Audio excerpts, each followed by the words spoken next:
सीता और गीता नाम की दो जुड़वा अनाथ बहनें अपने चाचा चाची के साथ रहती थी। सीता गीता के माता पिता नहीं थे, बचपन में ही वे दोनों गुजर गए थे। तब से सीता गीता अपने चाचा चाची के साथ ही रहने लगी। पर उन बेचारी अनाथ बच्चियों की चाची चंचला बहुत ही बुरी थी। वो उन दोनों को बिल्कुल नौकरानियों की तरह ही रखती थी। कहाँ रह गई दोनों? कितनी देर की बाजार से सामान लेने गई हुई हो, अब आ रही हो? चाची, रास्ते में तेज बारिश हो गई थी, इसलिए देर हो गई। ये चीनी गीली कैसे हुई? जरूर बारिश में थैली भिगोई होगी। चाची, राशन वाले भैया ने जो चीनी की थैली दी थी ना, वो फटी हुई थी, हमें पता नहीं चला, तभी चीनी में पानी चला गया। हमें माफ कर दो चाची। आज तुम दोनों की खैर नहीं, तुमने इतना नुकसान कर दिया। तुम्हारे माँ बाप हमारी छाती पर मूंग दलने के लिए तुम्हें दुनिया में छोड़ गए, खुद तो ऊपर चले गए और हमारे लिए मुसीबत छोड़ गए। चंचला, तुम्हें शर्म नहीं आती? बेचारी बच्चियों के साथ इतना बुरा व्यवहार करती हो, थोड़ा भगवान से तो डरो। अब तुम क्या चाहते हो? मैं मायके चली जाऊं? एक बार चली गई ना तो लौट कर नहीं आऊंगी, फिर ढूंढते रहना दूसरी। चंचला सीता गीता पर हमेशा ही हाथ उठाती रहती थी, जिस कारण वे दोनों बच्चियां रात के अंधेरे में सुबक सुबक कर रोती थी। एक रात दोनों ने घर छोड़ने का विचार किया। गीता, हम यहाँ नहीं रुकेंगे, चाची बहुत मारती है। हाँ सीता, तू ठीक कह रही है, हम कहीं दूर चले जाएंगे। सीता और गीता रात के अंधेरे में घर से निकल गई और चलते चलते एक पेड़ के पास रुक गई और उसी पेड़ के चबूतरे पर सो गई। अगली सुबह उनकी आंख खुली तो उन्होंने देखा सड़क पर लोग गुजर रहे हैं। बहुत से ठेले वाले वहाँ पर खड़े हैं। सीता, बहुत भूख लगी है, चल हम कुछ खाते हैं। पर गीता, हमारे पास पैसे नहीं है, बिना पैसों के हमें कोई भी खाने को कुछ नहीं देगा। एक बार पूछते हैं ना, शायद कोई दे दे। ठीक है, चला। भैया, आपके ठेले से कुछ खाने को दे दो, बहुत भूख लगी है।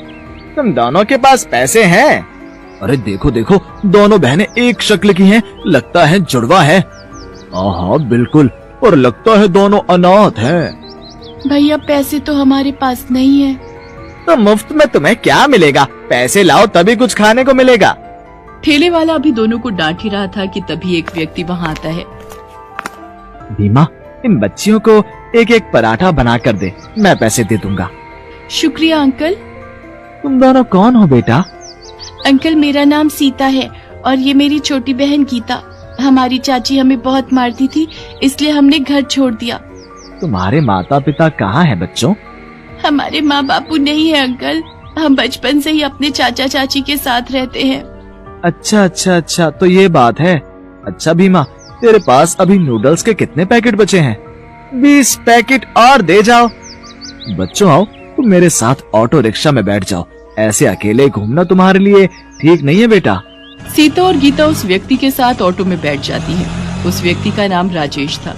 वो अपनी पत्नी के साथ मिलकर घर पर नूडल्स बनाने का काम करता था और नूडल्स के पैकेट बाजार में ठेले और रेस्टोरेंट वालों को सप्लाई करता था। सीता और गीता राजेश के साथ बातें कर रही थी, तभी राजेश के सीने में दर्द उठने लगा। क्या हुआ अंकल, आप ठीक तो हो? लगता है इनके दिल में दर्द उठा है, हमें इन्हें हॉस्पिटल ले जाना पड़ेगा। तो चलो अंकल, जल्दी से इन अंकल को हॉस्पिटल ले चलो। सीता गीता ऑटो वाले के साथ राजेश को हॉस्पिटल लेकर जाती हैं। ऑटो वाला राजेश को जानता था। वो राजेश की पत्नी को फोन करता है, वो भी तुरंत हॉस्पिटल पहुंचती है। कुछ घंटों के बाद राजेश को होश आता है। राजेश को डॉक्टर हार्ट में दिक्कत बताते हैं। राजेश सीता और गीता को पत्नी से मिलवाता है। अब कैसा लग रहा है जी? मैं ठीक हूँ संध्या, चिंता मत करो, ये सब तो जीवन में चलता ही रहता है। बाकी इन बच्चियों से मिलो, ये सीता गीता है, इधर आओ बेटा। ये दोनों बच्चियां तो देखने में बिल्कुल एक सी शक्ल की हैं। तुम दोनों जुड़वा हो? जी आंटी, मेरा नाम सीता है और ये गीता। अगले दिन डॉक्टर राजेश को छुट्टी दे देते हैं, पर पूरा आराम करने के लिए कहते हैं। राजेश को अपने काम की चिंता थी। वो परेशान था कि काम कैसे होगा। संध्या, माल बनाना, ले जाना, सब दुकानों पर डिलीवरी करना, ये सारे काम कैसे होंगे? सुनो, आपकी तबीयत पहले जरूरी है, पहले ठीक हो जाओ, तब तक हम जैसे तैसे गुजारा कर ही लेंगे। अंकल, आप चिंता मत करो, हम आंटी के साथ हैं, हम आपके काम को रुकने नहीं देंगे। सीता बिल्कुल ठीक कह रही है। अंकल, आप आराम करो, हम आंटी के साथ आपके नूडल्स के ऑर्डर को पूरा करेंगे। और फिर ऐसा ही हुआ। संध्या नूडल्स बनाती और संध्या सीता और गीता के साथ दुकानों और ठेलों पर नूडल्स के ऑर्डर डिलीवर करने के लिए जाने लगी। एक दिन सीता संध्या से बोली, आंटी, जब हम नूडल्स के पैकेट तैयार कर सकते हैं तो क्यों ना हम अपना ही नूडल्स का एक स्टॉल खोलें। इससे कमाई ज्यादा होगी और हमारे खुद के बनाए हुए तरह तरह के नूडल्स बेचकर अच्छी कमाई कर सकते हैं हम। ये आइडिया तो हमारे दिमाग में कभी आया ही नहीं। कह तो तुम ठीक रही हो राजेश, मैं सोच रही हूँ सीता और गीता ठीक कह रही हैं। हम खुद के नूडल्स का स्टॉल खोलते हैं ना, शायद हमारी कमाई अच्छी हो जाए। ठीक है संध्या, पर बहुत मेहनत लगेगी। तुम्हें सुबह उठकर सारी तैयारी करनी पड़ेगी। स्टॉल पर सारा दिन खड़े होकर नूडल्स बेचने होंगे। क्या तुम ये कर पाओगी? मुझे बस आपका साथ चाहिए, और फिर मेरे साथ सीता और गीता जैसी इतनी प्यारी प्यारी बच्चियां भी तो हैं। और फिर संध्या ने सीता और गीता के साथ मिलकर अपने ही बनाए नूडल्स को तैयार करके बेचने के लिए एक स्टॉल किराए पर ले लिया। सीता और गीता जुड़वा बहनें थीं। लोग जब उन दोनों को स्टॉल पर संध्या के साथ नूडल्स बनाते देखते तो आश्चर्यचकित होते और वो स्पेशली उनके स्टॉल पर नूडल्स खाने जरूर आते। धीरे धीरे ग्राहक उनके स्टॉल पर बढ़ने लगे और संध्या के नूडल्स स्टॉल की अच्छी कमाई होने लगी। संध्या, सीता और गीता दोनों बच्चियां मेरे लिए बहुत भाग्यशाली बनकर आई हैं। सचमुच तुम दोनों बच्चियां मेरे लिए बहुत लकी हो। राजेश की तबीयत में सुधार आ जाता है। अब वो नूडल्स के पैकेट की सप्लाई के साथ साथ अपने स्टॉल पर भी नूडल्स बनाने में संध्या और सीता गीता की मदद करने लगा और वो सफलता को छूने लगा। एक दिन सीता गीता के चाचा ने उन्हें नूडल्स स्टॉल पर देख लिया। सीता, गीता, मैंने तुम दोनों को बहुत ढूंढा। मेरी बच्चियों, तुम घर छोड़कर क्यों चली गई? चाचा, हम चाची से मिले और दुख नहीं झेल सकती थी, इसलिए हमने घर छोड़ दिया। और चाचा, अब तो हमें माता पिता के रूप में अंकल आंटी भी मिल गए हैं। अब हम इन्हें छोड़कर कहीं नहीं जाएंगे। अब यही हमारे लिए सब कुछ है। सीता गीता की ये बात सुनकर राजेश और संध्या उन्हें गले लगा लेते हैं। आखिर उन अनाथ बच्चियों को माता पिता के रूप में राजेश और संध्या जो मिल गए थे, और फिर बच्चियों को आशीर्वाद देकर उनका चाचा आंखों में आंसू लिए चुपचाप वहां से चला जाता है।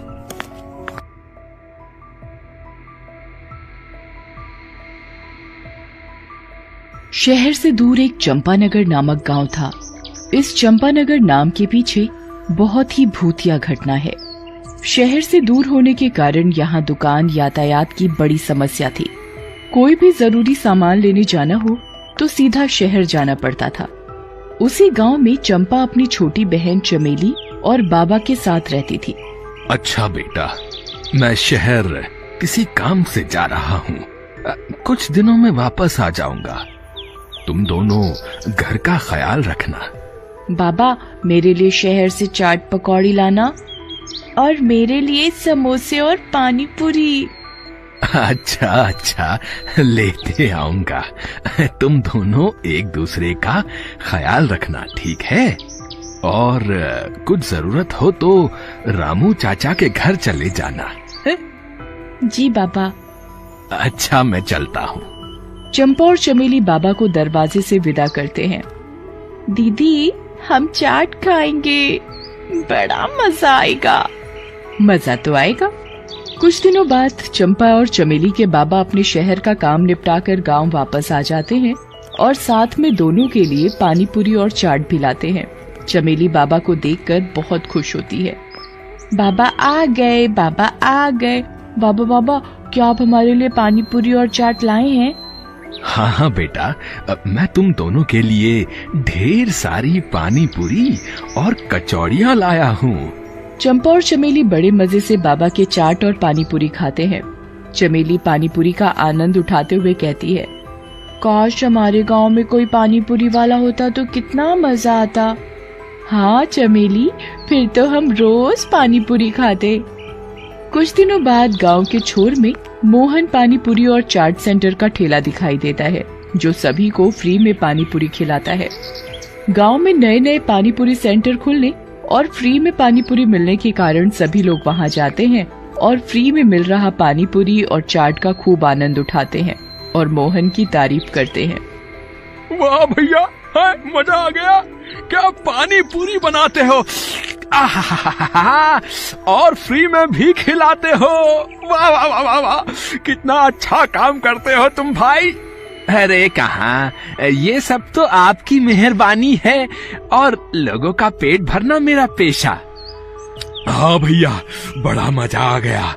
बरसों बाद आज इतनी स्वादिष्ट पानी पूरी चखी है। आहा, और खाइए और खाइए, चाट भी खाइए, सब कुछ फ्री है यहाँ। मोहन की मुफ्त और स्वादिष्ट पानीपुरी की चर्चा सारे गांव में थी।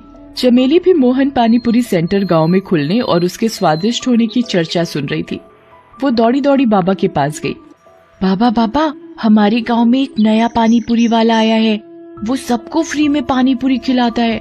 लोग कहते हैं उसकी पानीपुरी बड़ी स्वादिष्ट है। हमें भी उसकी पानीपुरी खाने चलना चाहिए। क्या, मुफ्त में? हाँ दीदी, वो सभी को मुफ्त में पानीपुरी और चाट खिलाता है। अरे ये तो गजब हो गया। हम कल ही बात कर रहे थे कि काश गांव में कोई पानीपुरी वाला होता, और आज वो बात सच हो गई। अरे वाह, ये तो बड़ी अच्छी बात है। हम कल ही चलेंगे। जी बाबा। अगले ही दिन से मोहन पानीपुरी सेंटर में भीड़ बढ़ने लगती है। गांव के सभी लोग मोहन की पानीपुरी और चाट चखना चाहते हैं। ठेले के चारों तरफ ग्राहक खड़े पानीपुरी और चाट का आनंद लेते हैं। वाह भैया, मजा आ गया। क्या पानी पूरी बनाते हो। आहा, और फ्री में भी खिलाते हो। वाह वाह वाह वाह वाह, कितना अच्छा काम करते हो तुम भाई। मोहन भाई, मजा आ गया। वाह, खाइए खाइए, खूब खाइए, बच्चों को भी खिलाइए। कितना अजीब जलजीरा है, लगता है पीते रहो पीते रहो। आहा, शुक्रिया शुक्रिया, और लीजिए। वाह, मोहन काका जैसी पानी पूरी कभी नहीं खाई। कुछ ही दिनों में मोहन के मुफ्त में पानीपुरी के चर्चे सारे गांव में थे। अगले दिन चमेली बाबा के साथ पानीपुरी खाने के लिए तैयार थी। अरे चंपा कहाँ है? उसे पानीपुरी खाने नहीं चलना? चंपा रसोई में कुछ काम कर रही थी, वहीं से आवाज आई। नहीं बाबा, मुझे थोड़ा काम है। आप मेरे लिए पानीपुरी पैक करा कर ले आना, मैं यही खा लूंगी। अच्छा ठीक है। अच्छा ठीक है दीदी, मैं ले आऊंगी। दोनों पानीपुरी खाने चल देते हैं। वहाँ पहुँचने पर उन्हें पता चला कि वहाँ काफी भीड़ है। बहुत से लोग पानीपुरी खा रहे हैं, जिसे देख बाबा और चमेली बहुत प्रसन्न हुए। दोनों मोहन के पास गए। मोहन, अब तुम्हारी पानी पूरी और चाट के बारे में बहुत चर्चे सुने हैं। जरा हमें भी चखाओ, हम भी तो देखें तुम्हारी पानी पूरी कैसी है। चमेली बड़ी खुश थी। अरे आइए आइए, आओ बेटा आओ, ये लो खाओ, खूब खाओ और मजे करो। हैं, सब फ्री में है, पेट भर के खाओ, ये लो। बाबा और चमेली दोनों पानीपुरी खाते हैं और उसके स्वाद में खो जाते हैं। वाह मोहन वाह, जैसा सुना बिल्कुल वैसा ही पाया। आहा, कितनी स्वादिष्ट पानी पूरी है। वाह, मजा ही आ गया। वाह मोहन काका, मजा आ गया। लोग सच कहते हैं, इतनी स्वादिष्ट पानीपुरी तो आज तक न खाई थी। थोड़ा जलजीरा और मिलेगा? हाँ, क्यों नहीं, ये लो और खाओ, लो। चमेली और बाबा दोनों पेट भरकर पानीपुरी खाते हैं। काका, आज तो मजा आ गया। कल फिर आऊंगी। बिल्कुल बिल्कुल बेटा, जरूर आना है, बिल्कुल आना। अच्छा मोहन, एक प्लेट पानी पूरी पैक कर दो। बाबा और चमेली चंपा के लिए पानीपुरी पैक कराकर घर ले आते हैं। चंपा उन्हें घर के करीब आते देख बहुत खुश होती है, लेकिन घर के नजदीक पहुंचते ही उनकी पानीपुरी की थैली को कुत्ते छीन कर ले जाते हैं। ये देखकर चंपा बड़ी निराश होती है। तुम निराश मत हो चंपा, हम कल फिर से पानी पूरी खाने चलेंगे। चंपा खुश हो जाती है। उस रात बाबा और चमेली के पेट में थोड़ी तकलीफ होती है, लेकिन कैसे भी उस रात उन्हें नींद आ जाती है। सुबह होती है तो चंपा को कराहने की आवाज सुनाई देती है। उठकर देखती है तो दो बूढ़े व्यक्ति उसके बाबा और उसकी बहन की जगह लेटे हुए थे। ये मुझे क्या हो गया? दूसरा बूढ़ा आदमी इतना बूढ़ा था कि वो बोल भी नहीं पा रहा था। सामने बूढ़ी दादी और बूढ़े व्यक्ति को देख वो अचंभित हो जाती है। अरे दादी, आप कौन है और यहाँ कैसे? और मेरी छोटी बहन चमेली और बाबा कहाँ हैं? अरे दीदी, मैं चमेली ही हूँ, आपकी छोटी बहन चमेली। पता नहीं कैसे मैं बूढ़ी हो गई। चमेली, तुम इतनी बूढ़ी कैसे हो गई? मुझे नहीं पता दीदी, कल रात तक तो मैं और बाबा ठीक थे, लेकिन आज सुबह होते ही मैं और बाबा चमेली रोने लगती है। चंपा भागकर बाहर जाती है तो देखती है कि वहाँ सभी लोग बूढ़े हो चुके हैं और दर्द के मारे करा रहे हैं। हर तरफ चीखें और पुकार थी। चंपा दौड़कर रामू चाचा के घर जाती है। वो भी बूढ़े हो चुके थे। रामू चाचा आप कहाँ हैं? खटिया में पड़े रामू चाचा की आवाज सुनाई दी। बेटा, मैं यहाँ हूँ, तुम ठीक हो? हाँ, मैं तो ठीक हूँ रामू चाचा, पर ये सब क्या हो रहा है? सभी लोग बूढ़े कैसे हो गए? पता नहीं बेटा, कल तक तो सब बढ़िया था। जब से मोहन पानी पूरी और चाट सेंटर की पानी पूरी खाई है, तब से पेट कुछ खराब रहने लगा। और आज सुबह उठा तो पूरा गांव बूढ़ा हो चुका था, और मैं भी। चंपा को लगा जरूर इसमें मोहन पानीपुरी वाले का ही हाथ है, वरना कोई चाट और पानीपुरी फ्री में क्यों खिलाता। रात होने पर चंपा छुपकर मोहन के ठेले के पास जाती है तो वहाँ मोहन दिखाई देता है। वो जोर जोर से हंस रहा था।